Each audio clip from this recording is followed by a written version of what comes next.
Yan po. Medyo naputo lang ating usapan. So, yan na, I'm back. So, yun na nga guys. Even the small amount to all my friends, the other nationalities, only 1,500 and they have a product worth 3,500 if you cancel the product guys. Health and beauty product, it depends to you guys if you can choose the health product or beauty product.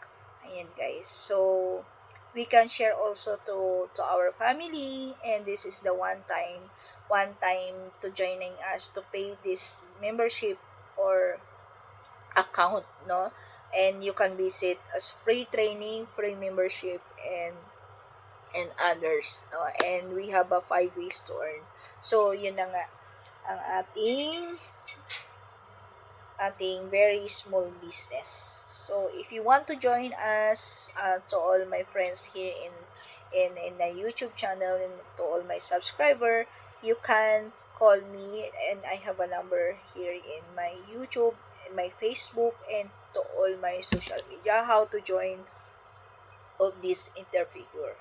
Ayan guys. So I will invite you guys if you want me to join in the training center in the office. Inshallah, tomorrow I will visit in the office around evening. Every evening I will go there in the office at in the Alsad GC Premier Business International. Ayan. And then if you want to see the link guys, it's there in the Google or in the YouTube. They have a video for the business training of this kind of business as entrepreneur. That's my business lang.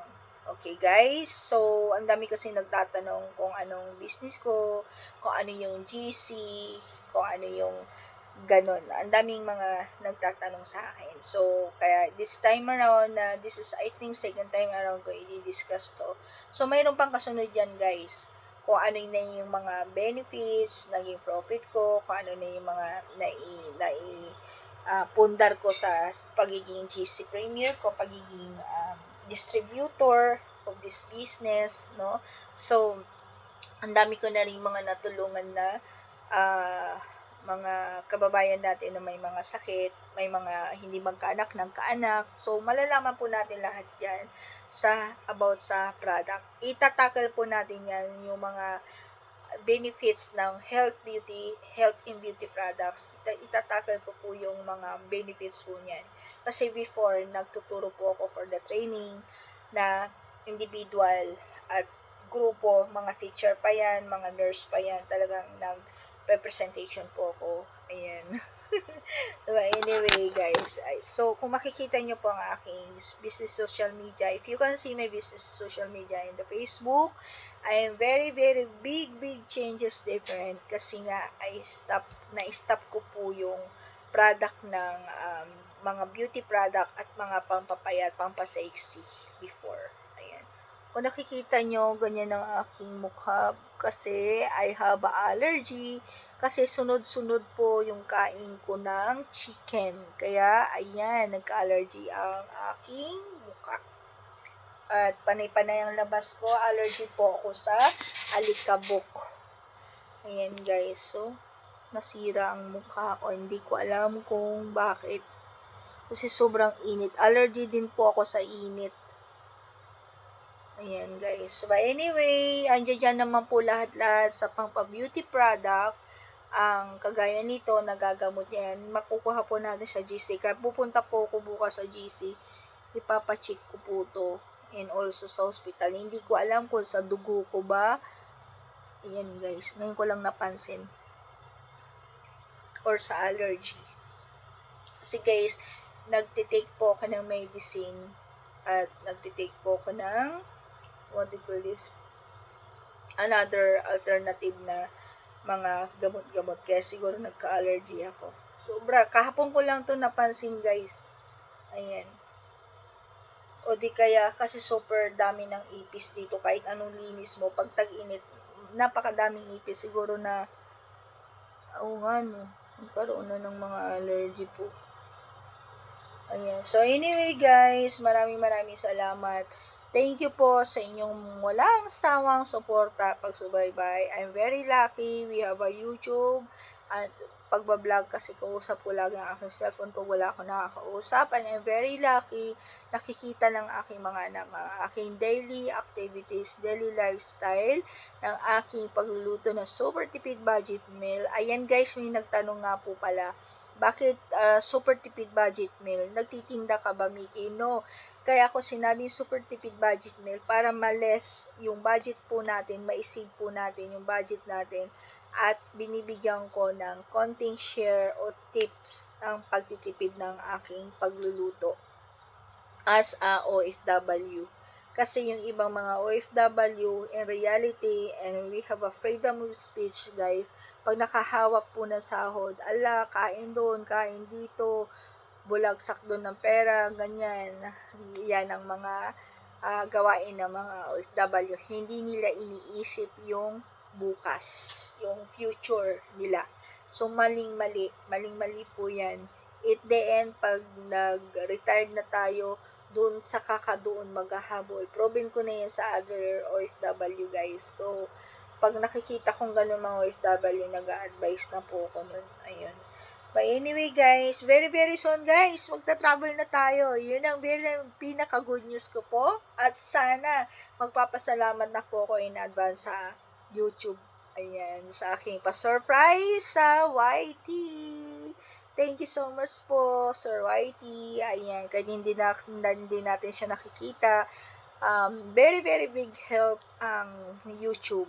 Okay guys, talagang At of course, syempre, ang other social media, ang aking Facebook, ayan, at other Instagram, ganyan, lahat ng mga platform social media.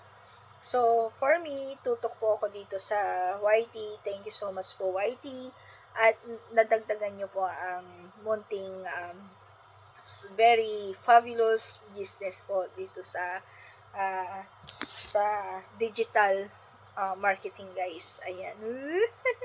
So anyway, kung hindi po dahil po sa inyo, sa lahat ng mga subscriber ko, mga viewers ko, sa inyong tulong, is wala po ako dito at hindi ko po ma-achieve at hindi po ako makakasurvive sa aking pang daily lifestyle. Ayan, sa inyong tulong. Kasi nga po guys, yung alam niyo yung bumaba ka, tumaas, baba, taas ang buhay. Ganun lang talaga ang buhay natin. Parang gulong lang yan na umiikot. Ayan. Pero nasa sa atin yon kung paano natin i-handle. Kasi kung kontento ka sa buhay mo guys, is hindi ka maapektuhan at hindi ka magiging kawawa. Kung alam mo kung paano ka dumiskarte at kung mayroon kang puso, isip at lalong-lalo na kung mayroon ka God sa iyong puso. Yun lang guys. So, laban lang guys. Laban lang po tayo. Work, work, work. Hard work. Work, work, work. And fight, fight, fight lang po. Laban sa buhay. Ayan. Ayun nga pala guys. May mga mamis. Ayan, tatapusin ko na tong part 3. May mga mamis na nagsasabi po sa akin, nagtatanong kung paano ko po nakakayanan.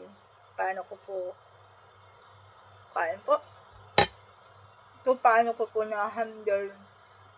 Actually guys, aminin ko sa inyo, at ayoko magiging ipokrita din, no? At totoo lang, masakit mag-isa. As a solo mother, as a solo parents, masakit mag-isa.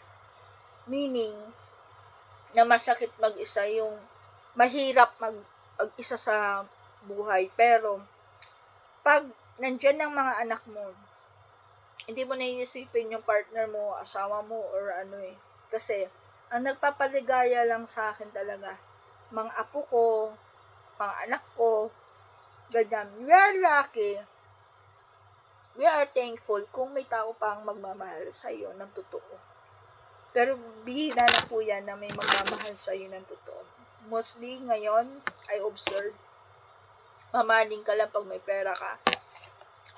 Kikilalanin ka lang, mamahalin ka ng totoo pag may pera ka, pag nakakaangat ka. Proven ko na yan kasi ang hirap mag-pretend na mahirap ka, wala kang alam. Yung ang hirap mag-pretend na nagtatanga-tangahan ka lang, naghihirap-hirapan ka lang, yung ganun.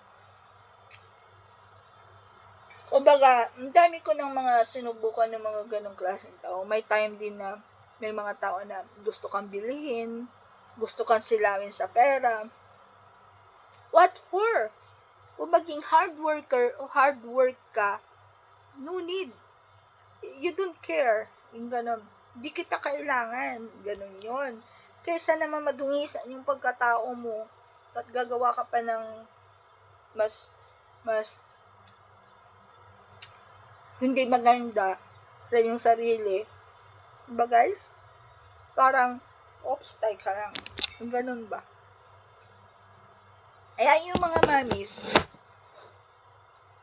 kung ako ang sasagutin ko yung mga tanong nyo, kung masaya ba ako hindi, sasabihin ko sa inyo ngayon, hindi. Kasi wala yung mga anak ko sa tabi ko, pero nakakausap ko sila sa video call. I'm happy. Mas happy ako pag nandyan silang kasama ko. Pero I'm very happy kasi nga may social media. Nakakausap ko lang for the video call. Ayan, at dumagdag pa ang YT na napakasaya ko at nakausap ko lang ang telepono, nakapag-share ako ng mga dapat i-share kahit na sa loob ng bahay, nakapagtrabaho tayo ng maayos, kumikita tayo ng maayos, yung ganun po guys. So, very thankful ako sa ating social media. Ayan, sa mga mami, sa mga nagtatanong, nasa sa atin yun, kung paano natin i-handle. Actually, itong business motivation ko, sa susunod, bukas, araw-arawin ko, isisingit ko lang yung pagluluto at yung The Journey of OFW motivation as a solo mother, ay sa mga solo parents, mapatatay, mapananay man. Ayan, grabe. Hindi ko alam guys kung bulutong to eh. Comments lang po kayo down below kung anong pwede kayang gamot. Parang bulut. Hindi pa ako nagkabulutong guys. Ayan. So hanggang dito na lamang po mga mamis. At sana po nakatulong po ko sa inyo ng aking munting very maliit na simple tips, simple motivation na sa mga mami na nawawalan po ng pag-asa sa buhay na what do you call this? Paano ko ba explain? Na gusto na sumuko, na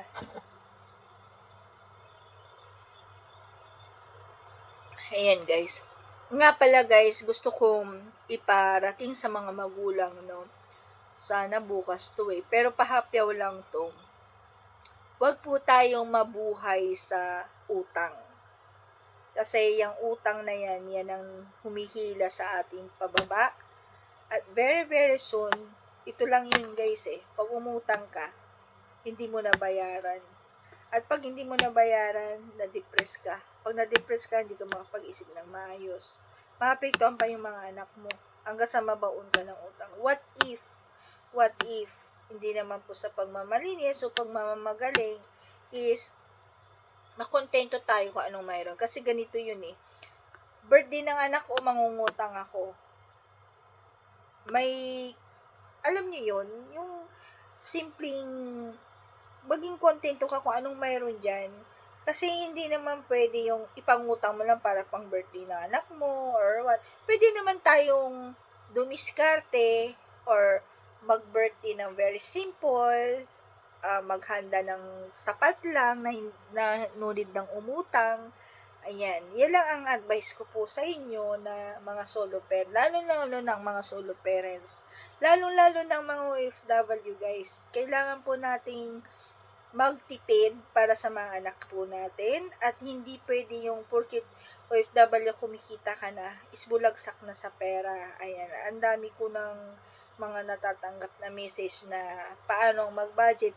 Ano ko po yan, itatakil ko po yan sa inyo soon, ang pagbabudget at sa mga diskarte ng buhay ng mga solo parents na naging kagaya ko na na-share ko. Ayan guys, talagang grabe. Kung maikukwento ko lang ng buong buo, ito pahapyaw lang, no? Ito yung very simple lang na naranasan ko buong buhay ko at hindi pa nag-iinip talaga. Hindi ko pag nire-recall ko, nire-recap ko yung mga nag-travel ako, mga pangyayari ko sa travel. Bigyan ko kayo ng tips, no? Nung nasa Singapore ako, natulog po ako sa tabing dagat. Wala akong matuluyan dahil mahal ang cost of living do'n. Nung nasa Dubai po ako, sobrang lamig do'n. Nakatulog ako do'n sa tabi ng stairs ng elevator. Kasama ko lang ang maleta ko. Andyan yung tipong antok na kasi naghahabol ka sa part-time mo, kumakain ka na, nagbimedyas na lang sa metro. Ayan, as in grabe ang naranasan po natin sa pagta-travel business. Business travel na yun guys ha. Sabi nga nila, "Huy, Mickey, businesswoman ka na nga, nagpupulot ka pa ng mga," alam niyo yung sa Singapore, yung mga empty cans, empty bottles. Even here in Doha, no? Nag-iipon ako ng mga empty bottles, talagang sinisale ko yan. Nagbebenta talaga ako, nagbabakal buti ako. So what? Anong masama? Kung kikita ka, kung makakapag-save ka. Take note. Kahit papaano, nakatulong po ako na pag-aral ko yung kapatid ko sa pagbabasura ko sa Singapore. Pagmamalaki ko po yan, guys. Ganun kadiskarte. Ganun tayo kadiskarte, guys. Okay? May notes din po ako sa inyo, tips din po ako sa inyo na nagtipid po ko ng husto na halos ang kinakain naming tatlo ng dalawang anak ko na maliit. Nilagang malunggay, ginisang malunggay, minsan toyo na lang nalalagyan ko ng magic sarap para lang magkaroon ng sikmura yung kakainin ko kasi nag-iipon po ako kung paano ko sila dadalhin sa pagbibusiness sa entrepreneur kasi syempre mahal ang tickets, sakto lang yung commission mo dahil nag-i-start ka pa lang sa business hanggang sa nag-grow hanggang sa nadala ko sila dito at napag-aral na pagtapos. Do you imagine that guys? Sobrang, the more na i-share nyo yung blessings, the more din kayong receive ng blessings. At kakapit lang tayo kay God. Kasi, God is good all the time, guys. Yan lang ang aking mai-share po sa inyo. At, see you soon sa surprise! Malapit na po tayo mag-travel. Ayan, sana kasama ko si Sir Robert for the business travel. At pa-surprise po namin. Ayan, guys. At, sana makauwi po kami ng maayos. Gaya ng pangako ko po sa inyo, guys. Gusto kong ihatid si Sir Robert sa kanyang mga magulang or sa kanyang place. Kasi talagang napaka-hardworking po niyang tao, napakabait po niyang tao. So, yun ang pangarap ko, yun ang goal ko, at mapapangako po sa inyo na makauwi sana ng maayos si Sir Robert ng aking partner at ako. Makauwi din ako maayos para makita ko ang aking tatay at ang kanyang pa-surprise sa kanya na munting kubo-kubo. Kubo-kubo? Hindi kasi namimiss ko na po talaga yung rice house sa kubo-kubo. Ayan guys. So hanggang dito na lamang guys. Ayan. Salamat sa inyong panonood at thank you for watching. And thank you to all my subscribers and my followers and my viewers. Of course, followers. Ayan. Kasi ang daming actually utang na loob ko talaga ang pag-Facebook kasi lahat ng followers ko mag-YouTube ka na, mag-YouTube ka na, mag-YouTube ka na, mag-vlog ka na. Ayan. So, kaya lagi kong yung mga followers ko na nag-post sa akin kung paano magbablog na lang daw ako. Ayan. So, sa mga nag-request guys, ayan nga pala, no? Magpaganda ulit, magpa-sexy. Bigyan nyo pa akong time. Kunting-kunting tiis na lang. Tapusin ko lang yung therapy ko na may 3 pa akong session ng pagti-therapy. Tapusin ko lang yung bed rest ko. Very, very soon, maganda ulit ang lola mo. Maganda daw ulit. Papayat po ako. Don't worry po. Ayan.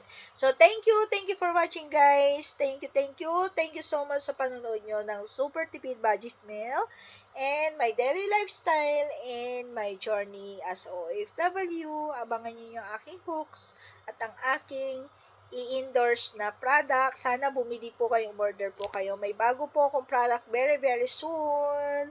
Ayan, pang beauty product po yun. At pangkain din. Pagkain. Dalawa yun na ko po. I-business ko po guys. So, sana yung supportan nyo po. Mag-comments lang po kayo down below at mag-advise lang po kayo sa aking mga munting vlogs na aking daily cooking. Ayan, daily tips cooking ng Super Tipid Budget Meal. You can save your money if you are being a content man. Ayan. So, bye guys! Thank you for watching. Like and bell notification bell, like and subscribe my YouTube channel of my journey. Samahan niyo po ako sa aking journey. My successful is your successful, guys. Ayan. God bless you all, guys. Work, work, work. And fight, fight, fight. God is good all the time. God bless us po. Love you. Bye.